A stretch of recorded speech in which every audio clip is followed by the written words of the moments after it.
मी शेवग्याच्या शेंगाची भाजी करणार आहे। या 5 शेवग्याच्या शेंगा घेतल्या आणि ती सालं काढून मी असे तुकडे करून घेतले आहेत। ह्याची आता मी आमची मालवणी पद्धतीने भाजी कशी करत दाखवणार आहे। ह्या शेवग्याच्या शेंगाचं काय काय लोक पिठल्यात घालून शेवग्याच्या शेंगा करतात किंवा डाळीमध्ये चविष्ट लागतात शेंगा।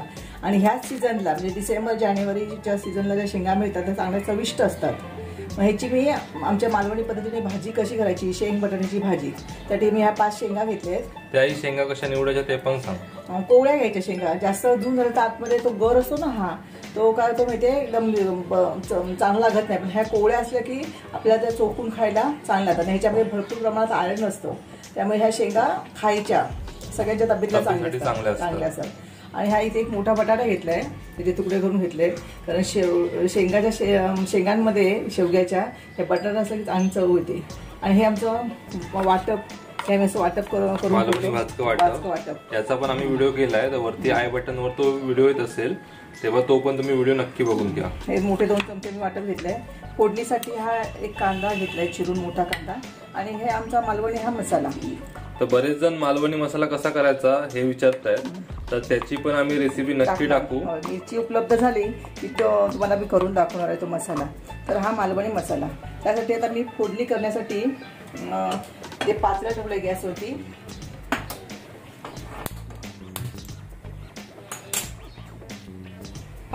तेल चांगलं तापलंय, आता मी याच्यामध्ये फोडणीसाठी 2 चमचे तेल घालते।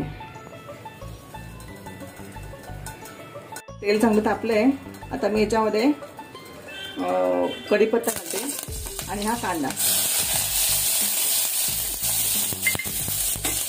गॅस कमी केलाय, कांदा चांगला परतून घ्यायचा।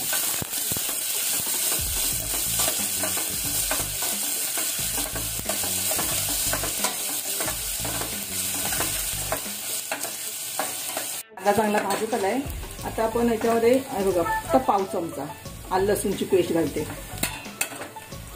चांगली ती कांद्याबरोबर परतून घ्यायची आलं लसूण पेस्ट।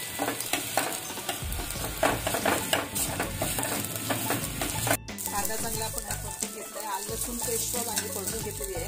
आता आपल्या आवडीप्रमाणे तिखट हवं असेल तिखट, मी हा मालवणी मसाला घालते 1 चमचा आणि अर्धा चमचा, 1.5 चमचा मी मालवणी मसाला घातलाय।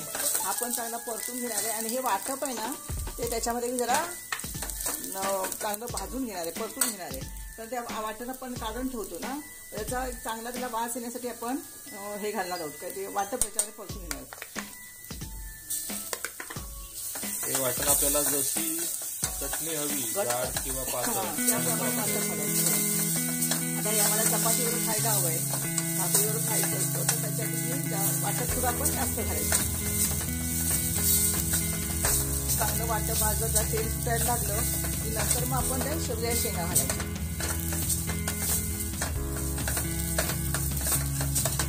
चला मी त्याच्यामध्ये मीठ घालते, 1.5 चमचा मीठ घालणार आहे। परत हे वाटप चांगलं परतून घ्यायचं। आणि मग आता या फोडणीमध्ये हे आपण ह्या शेवग्याच्या शेंगा घालायच्या।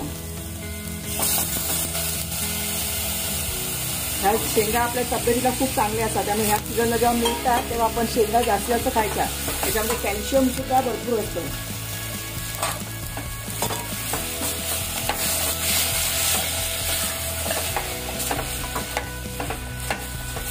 शेंगा आणि बटाट्याचा चांगला मी मसाला सगळा लावून घेतलेला आहे, आता चांगलं घेतलंय। आता हे शिजण्यासाठी आपण त्याचं पाणी घालायचं आहे आणि चांगलं शेंगा हे शिजून घ्यायचा। मीठ आधीच मी घातलंय आणि नंतर हो तर चव बघून नंतर होईल आपल्याला त्याच्यामध्ये मीठ घालायचं आहे। शेंगा सगळ्या बुटी तेवढं पाणी घालून आता वर झाकण ठेवून हे शिजू कमी ते 15 मिनिटं शिजायला हवं। हे गॅस फुल करते, आता हे शिजू द्यायचं।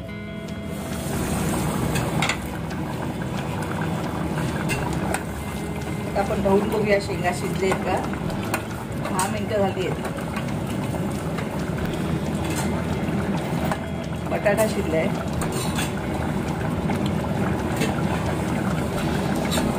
अजून 5 मिनिटात शेंगा शिजतील. मग बघा अशी ग्रेव्ही तयार झाली आहे ही. छान असा रंग पण आला त्याला.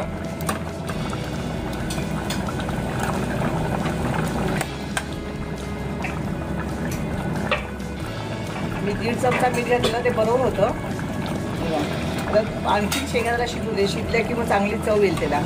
परत मी त्यावर झाकण लावून त्याला 5 मिनिटं आणखी शिजवून घेते.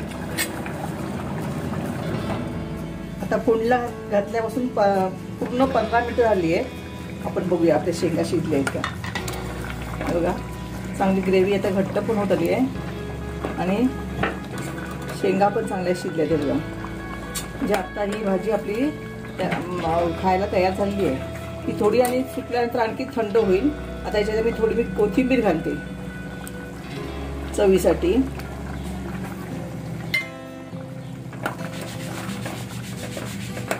अशी अस्सल मालवणी शेंग बटाटा ही भाजी आता तयार झालेली आहे. तर हा व्हिडिओ तुम्हाला कसा वाटला हे आम्हाला कमेंट बॉक्समध्ये नक्की सांगा. व्हिडिओ आवडला असेल तर व्हिडिओला लाईक करायला विसरू नका आणि चॅनलला नक्की सबस्क्राईब करा. चॅनलला सबस्क्राईब केल्यावर त्याच्या बाजूची बेल आयकन नक्की दाबा. त्यामुळे आमच्या प्रत्येक व्हिडिओचं नोटिफिकेशन तुमच्यापर्यंत सर्वप्रथम पोहोचेल. धन्यवाद.